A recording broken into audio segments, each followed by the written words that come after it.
करते थे कर्मकांडी से, और जो पत्नी थी वो सत्संग में जाया करती थी।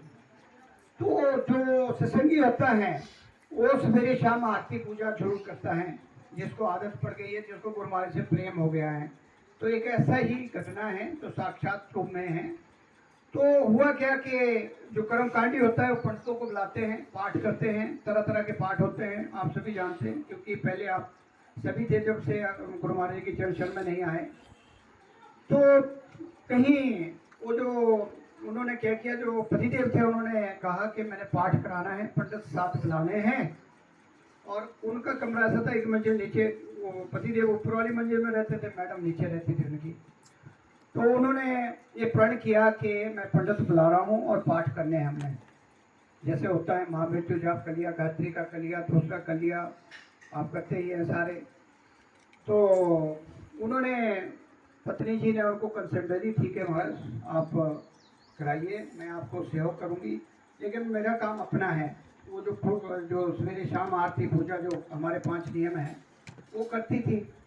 तो एक दिन क्या हुआ कि पतिदेव जी, मतलब जब उन्होंने ये इरादा किया था कि पंडित बुलाने, तो सवेरे आरती चल रही थी, सवेरे इनका शाम की आरती चल रही थी, वो पतिदेव जी बाहर बैठे हुए थे। तो एक स्टेंजा आता है कि भव सागर से पार उतारो, आता है उसमें।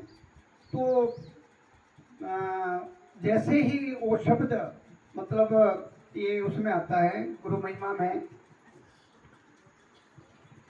कि गुरु महाराज जी जैसे प्रार्थना कर रहे थे, तो ये शब्द उनके मतलब दिमाग में पड़ गया पूरी, जैसे गुरु महिमा गा रहे थे कि भव सागर से पार उतारो। जैसे हमारे बैतरणी का आता है ना, उसमें बैतरणी नदी से कहते वहाँ जब गरुड़ पुराण के अनुसार जाते हैं तो वहाँ गाय का जिसने दान किया होता है तो तब पार जाते हैं, तो बड़ी बारी वहाँ संकट आते हैं। तो वो बाहर बैठे वो सुन रहे थे, वो अपने गुरु महिमा गा रहे थे। होते होते क्या हुआ कि जैसे कुर्सी में बैठे थे वो बेहोश हो गए, समय का पता नहीं होता। कबीर जी कहते हैं कि कहता हूँ कहीं जात हूँ, क्या बजाऊं ढोल, श्वासा खाली जात है 3 लोग का मोल। जो श्वासें होती है इनका कोई पता नहीं, कोई भरोसा नहीं होता। जो श्वास हमने अभी ले ली वो हमारी है, अगली का हमें पता नहीं होता। तो हुआ क्या कि उनको एकदम से अटैक हुआ और कुर्सी पे ही फ्लैट हो गए।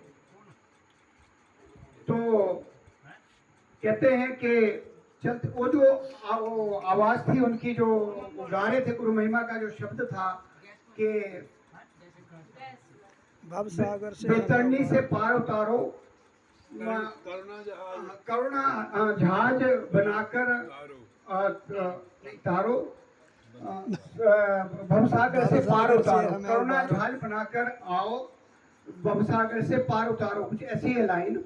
तो वो क्या हुआ कि वो उनके दिमाग में चल रही थी। तो हुआ क्या कि यमदूत आए और उनको ले गए।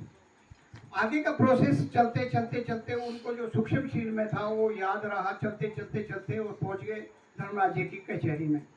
और वहाँ जब हमारी कचहरी में वो लगती है ना, तीनों बैठते हैं, तो वहाँ उसकी जो फाइल खोली गई सारी, क्योंकि कर्मकांड किया हुआ था, पुण्य बने हुए थे। पुण्य हमारे क्या होते हैं, क्षीण हो जाते हैं रास्ते में। जब हमारी यात्रा चलती है तो यमदूत जब ले जाते तो रास्ते में, जैसे अभी तो चल रहे ना हमारे वो पानी, जैसे भी आपने पानी पिलाया, चाय पिलाई, वहाँ कोई नहीं पूछता, वहाँ आपके पुण्य ही काम करते हैं। तो जो पुण्य उसने किए हुए थे कर्मकांड के जरिए, और रास्ते में जो जैसे पानी की जरूरत पड़ी, रोटी की जरूरत पड़ी, पाँव में लगाने की कोई जरूरत पड़ी, तो उसके पुण्य देने पड़ते हैं, तब जाके आगे वहाँ तक जो है हमारे पुण्य क्षीण हो जाते हैं। जितने हम ये 4 धाम करते हैं, व्रत करते हैं, तीर्थ करते हैं, पाठ करते हैं, ये पहली क्लास है। जाप मरे जपा मरे अनद भी मर जाए, सूरत समानी शब्द में ताको काल ना खाए। हमने ये स्टेज पर जानी है। ये भी कबीर जी का